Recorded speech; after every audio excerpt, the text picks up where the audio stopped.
Guys, unti-unti na talagang nag-iiba yung vibes at look ng bahay namin. Sa wakas, nagsimula na rin sila sa painting works at mas lalo na naming nakikita yung magiging itsura nito. Kaya tara, samahan nyo ulit kaming i-check yung mga accomplishment nila for this week.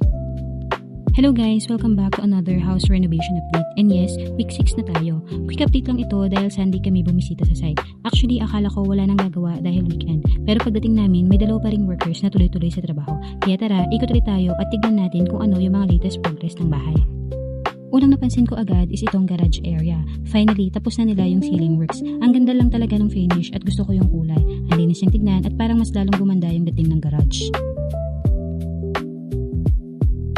Sa kitchen area naman, nagsisimula na rin silang gawin yung ceiling. Then, sa living area, nakapag-apply na rin sila ng first coat ng pintura and finally, nakabit na rin yung flooring tiles.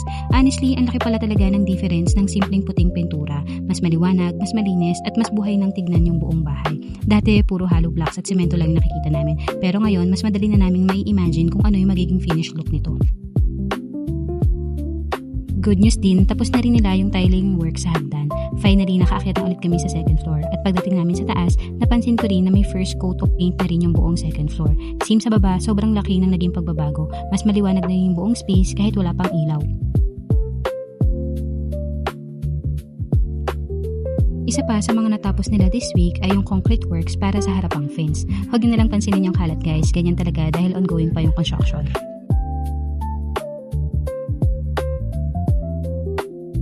Overall, happy pa rin naman kami sa naging progress ngayong week 6. Feeling ko, itong painting talaga yung isa sa mga biggest milestone ng renovation. Ang dami na agad nagbago sa itsura ng bahay kahit first coat pa lang. Unti-unti nang nawawala yung feeling ng construction site at mas nagmumukha na talaga siyang bahay.